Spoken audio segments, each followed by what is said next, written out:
أعوذ بالله السميع العليم من الشيطان الرجيم. بسم الله الرحمن الرحيم. الحمد لله رب العالمين، والصلاة والسلام على أشرف الأنبياء والمرسلين نبينا محمد وعلى آله وأصحابه وذريته وأهل بيته أجمعين ومن اهتدى بهديه واستنى بسنته إلى يوم الدين. سبحانك اللهم لا علم لنا إلا ما علمتنا إنك أنت العليم الحكيم. ورب اشرح لي صدري ويسر لي أمري واحلل عقدة من لساني يفقه قولي.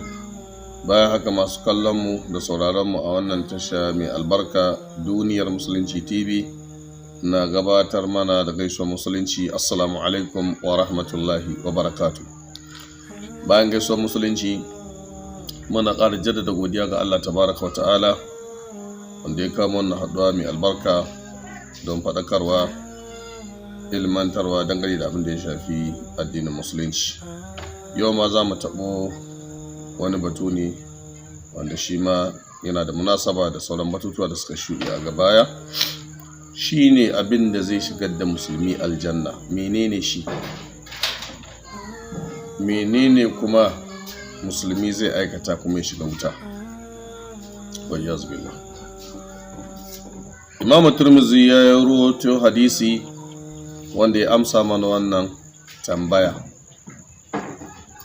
wanda ya ce ana Abi Hurairah radiyallahu anhu qala, hadisi ya tabbata daga Abu Hurairah Allah shi kara masa yadda ya ce, su'ila Rasulullahi sallallahu alaihi wa alihi wa sallam, an tambayi manzon Allah tsira da amincin Allah su kara tabbata a gare shi, an akthara ma yudkhilun nas aljanna, kan mafi yawan abin da yake shigar da mutane gidan aljanna. Qala sai manzon Allah ya ce, taqwallahi wa husnul khuluq. Jin tsoron Allah shi ke yawan shigar da mutane aljanna. Allah ka azurta mu da taqwa. Abu na biyu a ƙarƙashin wannan amsa shine kyakkyawan ɗabi'a. Wasu ila an aksar ma yadkhulun nasan nara, kuma an tambaye shi game da mafi yawan abin da ke shigar da mutane wuta. Faqala sai manzon Allah sallallahu alaihi wasallam ya ce alfammu wal faraj, baki da kuma farji. Wannan hadisi hasanun ne wanda Imam Tirmidhi ya rawaito, wanda ya isa ya zamanto abin izina ga dukkan musulmi, musamman wanda yake son ya ji wai me zai aikata ne na musulmi ya samu shiga aljanna. To kaji dan uwa, jin tsoron Allah. Me jin tsoron Allah? Malamai suka ce tana da ma'anoni, amma taƙaitacciyar ma'ana ita ce imtisalil awamir wa tinabin nawahi. Duk dokan da Allah ya bada ka bi, in ka bi ka zama mai jin tsoron shi.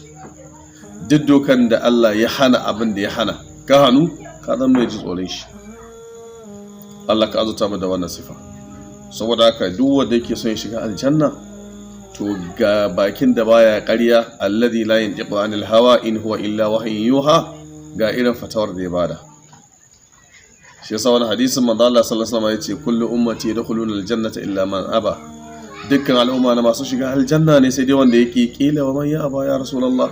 Aka ce wa zai kiyama aikin Allah? Qala man ada'ani faqad dakhala aljanna. Yace duk wanda ya min biyayya ya shiga aljanna, wa man asani faqad aba. Duk wanda ya saba mu hakika yake shiga aljanna. Ga irin misalin nan. Duk wanda ya zama mai tsoron Allah a boye da sarari, to lalle kam ya kama hanyar shiga gidan aljanna. Kawai abinda zai hana shi shiganta sai dai mutuwa. Da ka dan uwa, yar uwa, masu kallon da sauraron mu a wannan shiri mai albarka, lalle ina yi maka na wasiya, ina maka wasiya, ina miki wasiya mu ji tsoron Allah.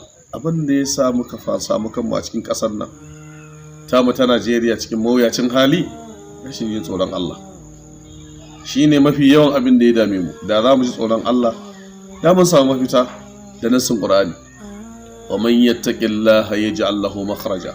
Duk wanda ya ji tsoron Allah, Allah sai ya sanya mishi mafita. Muna neman mafita a Najeriya a dunkulan mu, sannan a ɗaiɗaikun mu matsaloli sun dabaibaye mu, ba abin da zai samu mafita a cikin rayuwa ta duniya mu mutum shiga aljanna sai da jin tsoronsa. sannan ku duba ku gani nan take sai adafi da wawi yace husnul khuluq da kyakkyawan ɗabi'a. Kyakkyawan ɗabi'a ita ce abin da zaka siffanta da ita wanda har tafi wa'azi tasiri. Kalle da Allah ya rarrabe abin daki daki a cikin suratul Fussilat. Yace la tastawi al hasanatu wala sayyi'a. Kyakkyawan aiki ba ta yin daidai da mummunan aiki. Allah ce duk wanda ya ma mummuna idfa billati hi ahsan, kai kawar da wannan mummunan aikin da ya maka da kyakkyawa. Idan ladhi bainaka wa bainahu adawatun ka annahu waliyyun hamid, sai a waye gari kamar masoyi ne gare shi, saboda shi ya maka mummunan kai kyakkyawa. Wannan kyakkyawa ita ce kyakkyawan ɗabi'a. Da haka ya ku masu saurare masu imani, lalle mu siffantu da yin kyawawan ayyuka, su ne kyawawan ɗabi'u, su ne yin haƙuri, su ne juriya da sauran dai ɗabi'u wanda ruwayu daban-daban na hadisan manzon Allah sallallahu alaihi wasallam ingantattu suka tabbatar. Sannan kuma sai aka tambaye shi a ɗaya bangaren, menene yake kai mutum wuta, ko mutane mafi yawa yake kai su wuta? Yace baki. Annabi sallallahu alaihi wasallam ya nuna harshe a cikin baki shine wanda zai sa mutum ya faɗi magana yanzu nan bayan ya ɗauki lokaci a duniya yana waɗansu abubuwan alkhairi sai ya zo ya rusa su da harshen shi cikin minti ɗaya. Saboda haka makama harshen mu. Manzo Allah ya faɗa abubuwa da yawa a cikin musulunci, amma a ƙarshe sai ya ce ma Mu'azu ka kama wannan. Mu'azu bin Jabal ya ce in muka kame harshen mu da me za mu magana? Annabi ya ce sakilatka ummuka. Wa hal yakubbu an-nas ala wujuhihim aw ala manakhirihim illa ahsaidu alsinatihim. Me yake kifa mutane ne akan kumatunsu ko akan fuskokinsu? Ai sai abin da harsunansu ta girba. Saboda haka duk lokacin da zamu yi magana makalli wancan hadisin da manzon Allah ya ce man kana yu'minu billahi wal yawmil akhir falyaqul khairan aw liyasmut. Duk wanda zai magana ya duba ya gani alkhairi zai faɗa, in ba alkhairi ba annabi ce shi, inda ka imani da Allah na lahira. Dan me kana faɗan sharri zaka je wuta ne. Abu na biyu sai farji, yawan zinace mutum mai tsari farjinsa ba cikin abin da ya shafi halal. A'a, ya ji ya fada cikin haram saboda ainihin sha'awa ya rinjaye shi, ya fi karfinsa, ya ji ya fada cikin abin da zai halaka. To da zarar mutum ya kusaci zina har ya je ya aikata ta, wa iyaz billah, ko shakka babu ya bude ma kansa hanyar shiga wuta. Allah ka tsare mu. Da wannan nake jawo hankalin masu sauraron mu da kallon mu a wannan tasha mai albarka, mu kiyaye ainihin abin da ya shafi dokokin Allah, mu zamanto masu kyawawan ɗabi'a, mu kiyaye abin da za mu faɗi da bakinmu, mu kiyaye farjojinmu domin mu tsaro mu kare kanmu daga faɗawa cikin azaba ranar tashin alkiyama, mu zamanto cikin masu samun tsira da shiga cikin gidan aljanna. Allah ka ba mu ikon aiwatarwa. Saboda lokaci namu ba mai tsawo ne ba, takaitacce ne, za mu dakata nan sai haɗuwa na gaba insha Allah.